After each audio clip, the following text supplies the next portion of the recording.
Please stand as you're able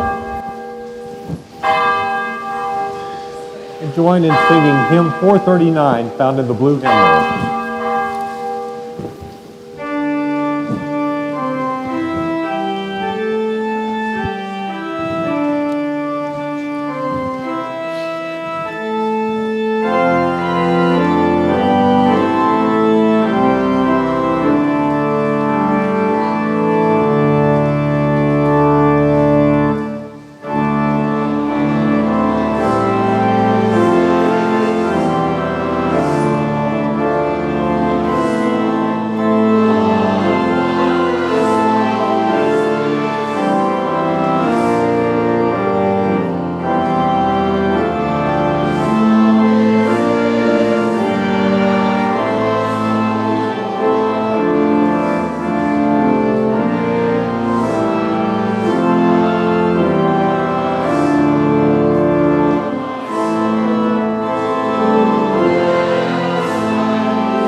Please be seated.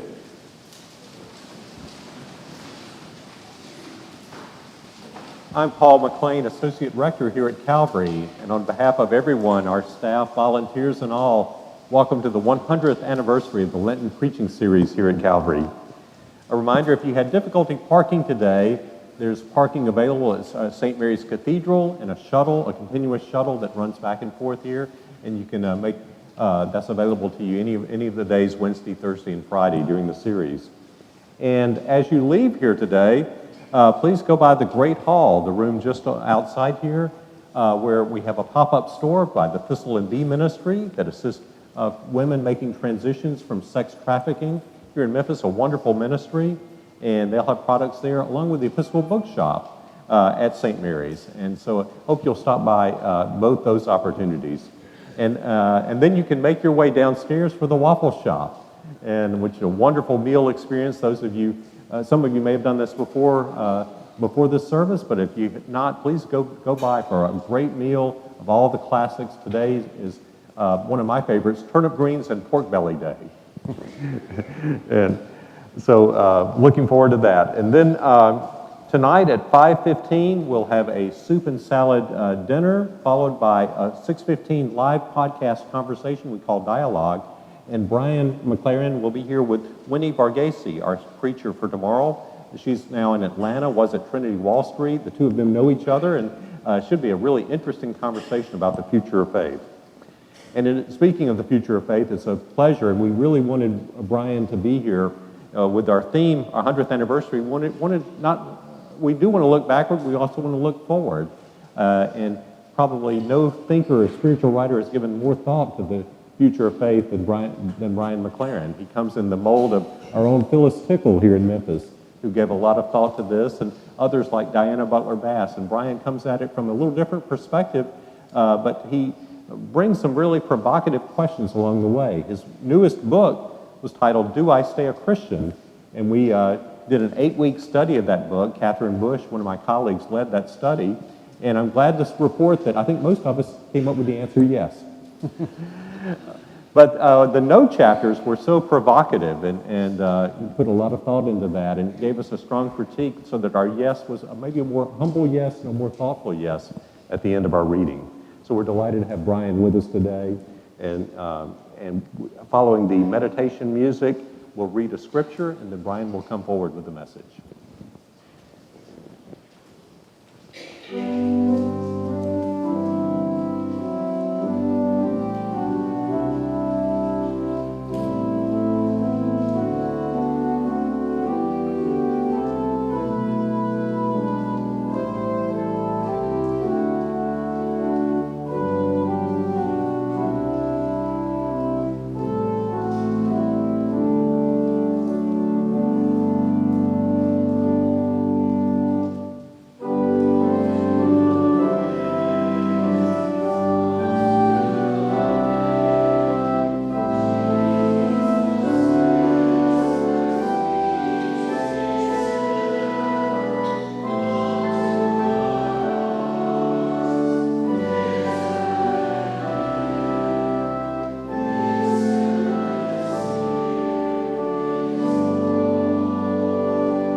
A reading from the Gospel of Matthew. The Pharisees and Sadducees came, and to test Jesus, they asked him to show them a sign from heaven. He answered them, "When it is evening, you say, it will be fair weather, for the sky is red. And in the morning it will be stormy today, for the sky is red and threatening. You know how to interpret the appearance of the sky, but you cannot interpret the signs of the times. An evil and adulterous generation asks for a sign, but no sign will be given to it except the sign of Jonah." Then he left them and went away. Here ends the reading.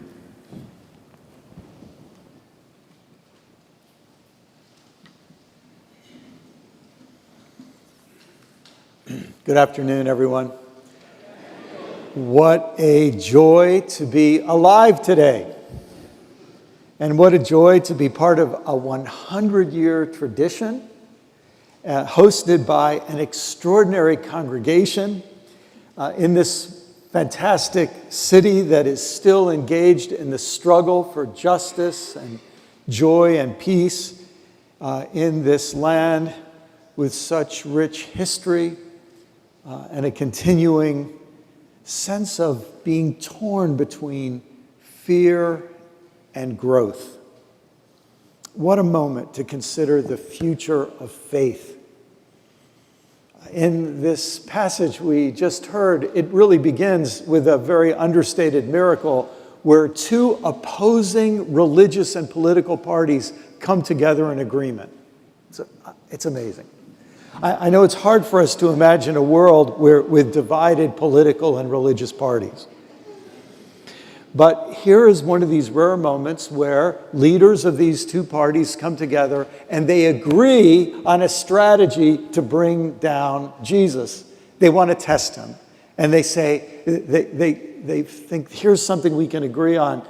Let's ask him for a sign in the heavens, a supernatural sign that will prove who he is. And it's really quite a brilliant strategy. It's a win-win strategy, because if by chance he can produce a sign that shows he's legit, then they have no risk in following him. Do you understand? If you get a sign, there's no risk.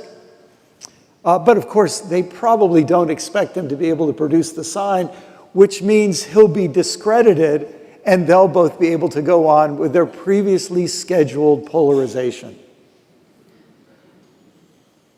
As usual, Jesus takes this test question and refuses to play the game, and instead, as he often does, turns the question inside out and upside down.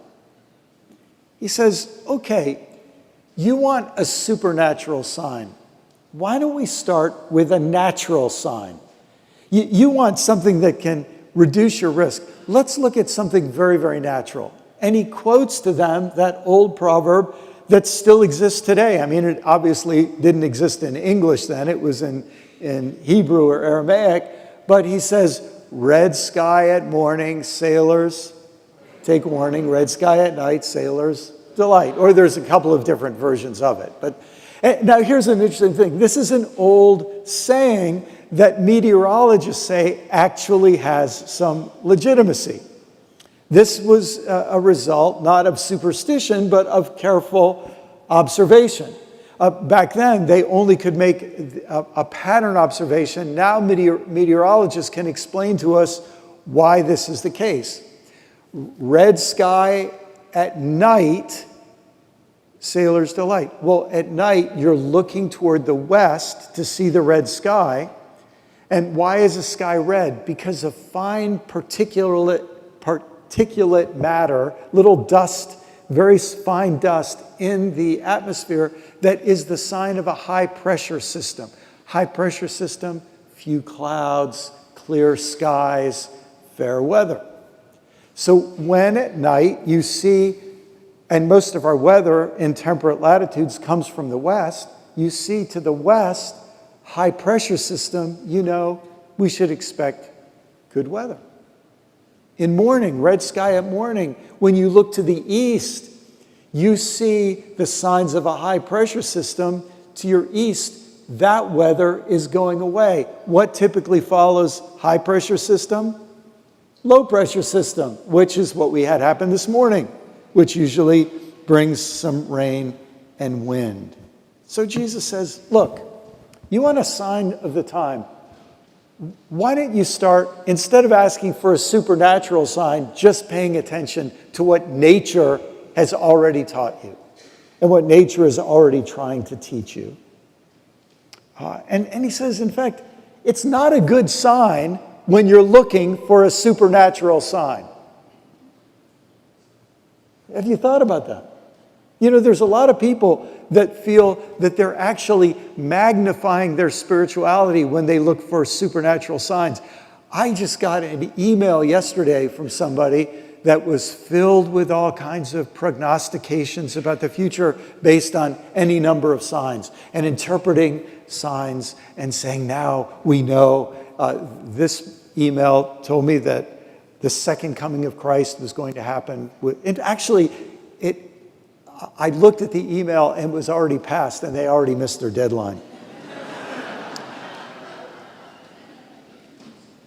But I think there are all kinds of spiritual reasons why people want God to give them insider trading information to reduce risk.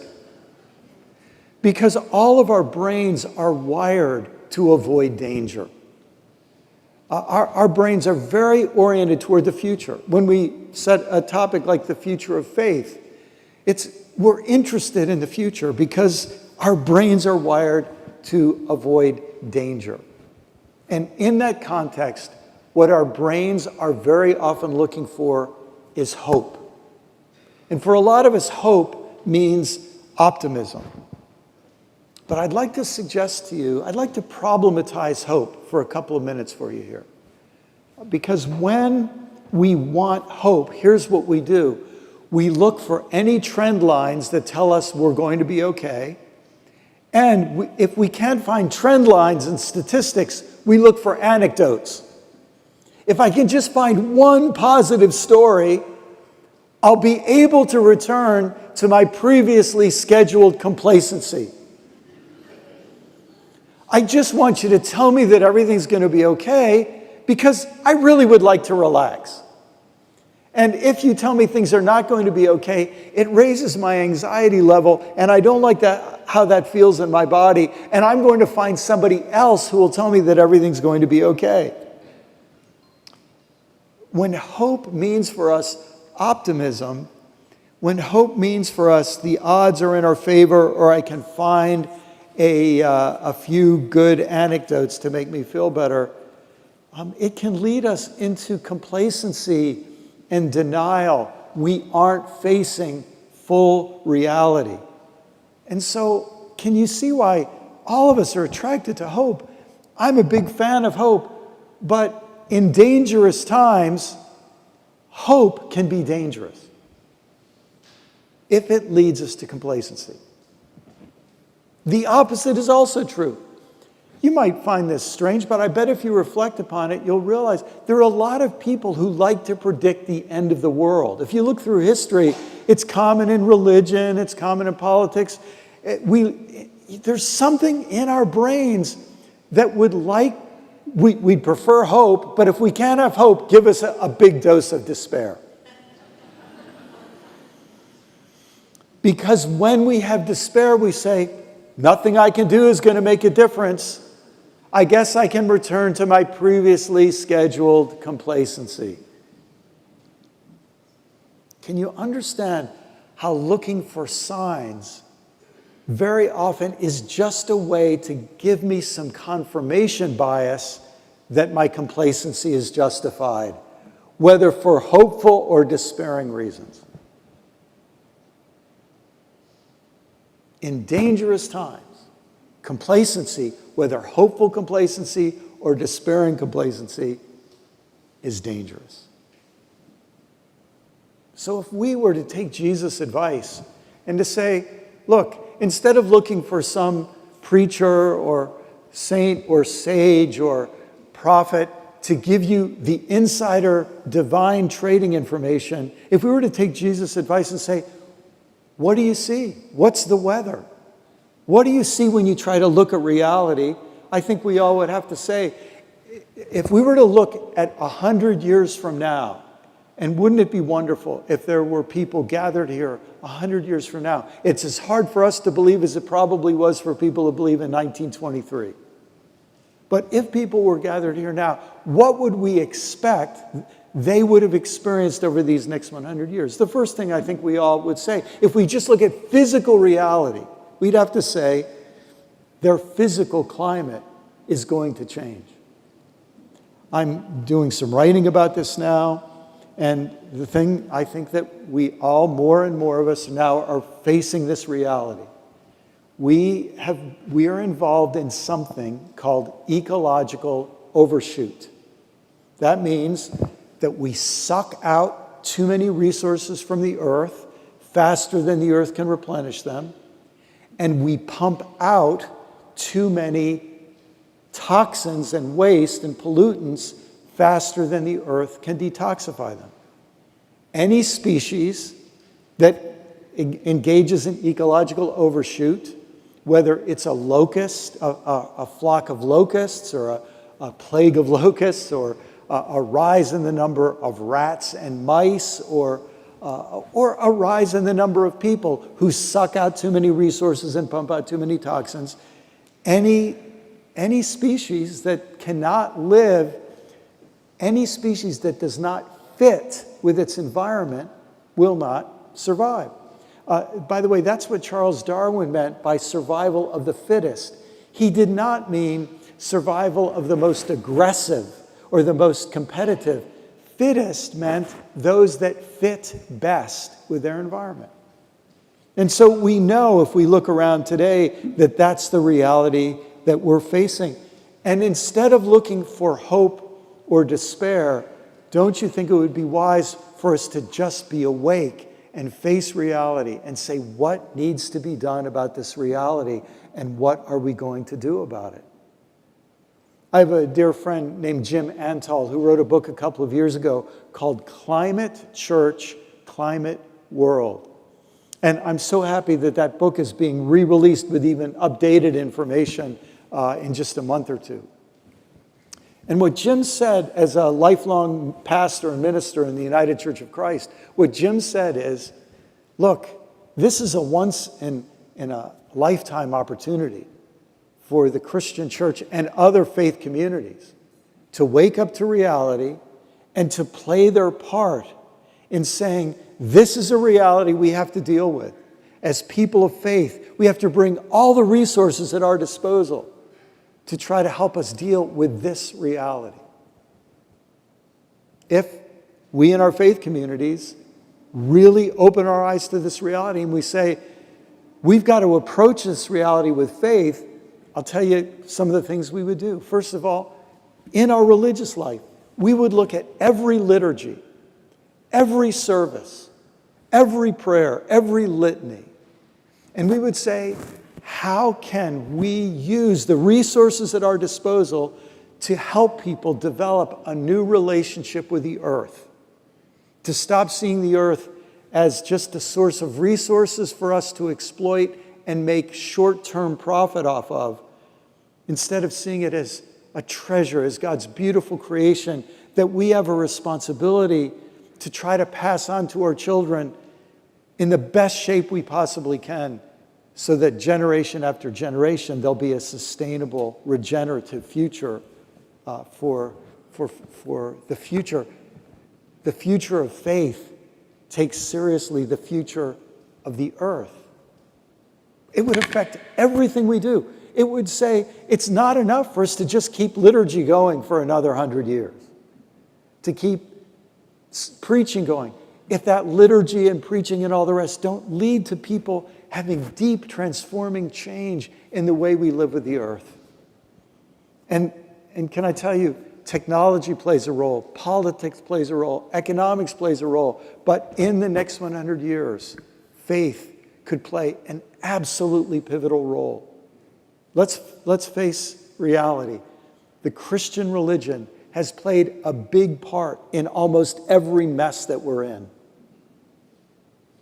The Christian religion could play a big part in getting us into a better place in the future. And guess what? It's Christians who can play a role in changing the direction of the ship of the Christian faith. The next 100 years could be full of that kind of change if we will face reality. Now, we have an external environment of the geosphere, the biosphere, all that's happening in the earth. But we also have an external environment in the social and spiritual sphere. What's happening among human beings? And if we open our eyes to that reality, then we will see that we're in a kind of state of spiritual and social overshoot as well. Just as you can overshoot your physical environment, taking out more than you give back, and pumping out more waste and toxin than can be absorbed, we can do that in our social sphere. We can pump out more resentment. We can pump out more revenge. We can pump out more bitterness. We can overheat the social environment just like we can overheat the physical environment. And I'll tell you something, the physical environment is resilient, but it has limits. You can do things to the earth where you cross tipping points. I think more quickly you can do things to human societies where you cross tipping points. Pumping out lies so that trust is eroded. And when you lose trust, you lose everything. Pumping out segregation, where people segregate by race, where they segregate by political affiliation, where they segregate by social class and socioeconomic status. And when people segregate and they only speak to people who are like them, the gaps between them grow deeper. Can you see how segregation creates a social environment that breeds conditions for division and distrust? And so if we just open our eyes to reality, we're going to see that complacent hope and complacent despair are equally self-sabotaging. My dear friend and colleague, Father Richard Rohr, has a beautiful definition of contemplation. Here it is. Contemplation is meeting all the reality we can bear.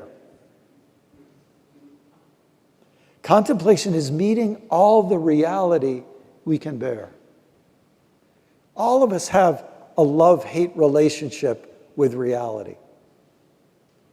And for us to learn to center ourselves and quiet ourselves and not reach for what some friends of mine call hopium, or reaching for the sedative of despair, but instead to try to meet reality, maybe with the aid of that prayer made more popular by Alcoholics Anonymous and related recovery movements, but originally coming from Reinhold Niebuhr, that serenity prayer. God, give me the serenity. Serenity to face reality and accept what we can't change, and courage to change what we can. That kind of contemplative serenity is going to be necessary in the next 100 years, maybe in the next 1 or 2 or 5 as well. It's been very touching in the last few years. Richard has been through a couple of additional health challenges, and he keeps bouncing back. I can't remember if he's up to 5 different kinds of cancer that he's had now, and he keeps bouncing back. But over the last few years, Richard says, I've stopped reading. I don't read much. He says, what I spend a lot of my time doing is gazing. A contemplative gazing, just watching that old cottonwood tree, just staring at that wooden chair and considering the love and skill that went into making it, and thinking about the tree that it came from, and thinking about the role that it's played in this home, and contemplative gazing, keeping my eyes open, meeting reality in its depth, and not immediately reacting, I like it, I dislike it, but to just say, this is reality, let me meet it. That can help us, I think, maybe redefine hope in a more positive direction. I came across this quote, it immediately just rang true with me, from Václav Havel, that rare breed of being a poet and a playwright and a president. What a thought, to have a literate president and someone who's creative and thoughtful. And Václav Havel said, hope is not the conviction that something will turn out well, but the certainty that some things are worth doing no matter how they turn out. Some things are worth doing. Do you understand that when we're always looking to see, is this going to turn out well? Are the odds in our favor? Are the stats in my favor? That when all you ever think about is what the odds are, then you're constantly adjusting yourself to just go along with what happens, with what's likely. But when you find that courage to say, there are some things worth doing, no matter how they turn out. This is who I want to be. This is who I'm called to be. This is what my life stands for. This matters to me more than life itself. That courage, that love. Well, I have a feeling that's what Jesus meant when he said, you want a sign? I'm only going to give you one. It's the sign of Jonah. It's the sign that just as Jonah disappeared into the belly of a beast, and everybody thought he was a goner, I'm going to walk into the belly of the beast, and I'm going to disappear. And you're all going to assume that me and my cause is just another loser. But he says, that's the sign I'm going to give you. And see what happens. Give us some sign, some magic trick in the sky, so we can be certain of who you are and have no risk in following you, so that if you fail, we'll have no risk in rejecting you. And in so doing, avoid the responsibility of being human beings who have to take the risk of being alive and of deciding what things are worth doing no matter how they turn out. This brief encounter between Jesus and these rival political and religious parties who come together in a unified test of him offers us, I think, a lot to think about in the future of faith. Don't think you can find a shortcut to security that avoids risk. To be alive is risk. There are wise risks. There are foolish risks. But rather than starting on what you wish were true, let's try to open our eyes to really care and really desire and to humbly seek wisdom and understanding and contact with as much reality as we can bear. Some things are worth doing no matter how they turn out. And the meaning and the story of each of our lives in many ways is determining what those things are that we think are worth doing no matter how they turn out. If there's a red sky at morning, you don't need other signs.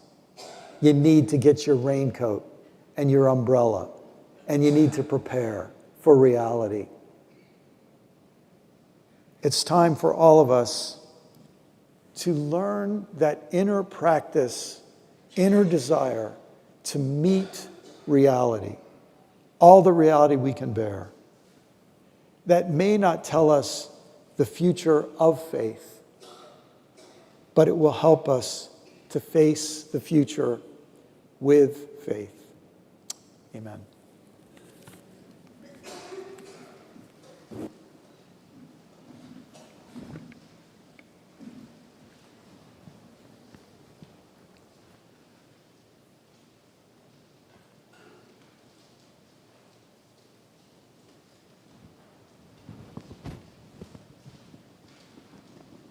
Thank you, Brian.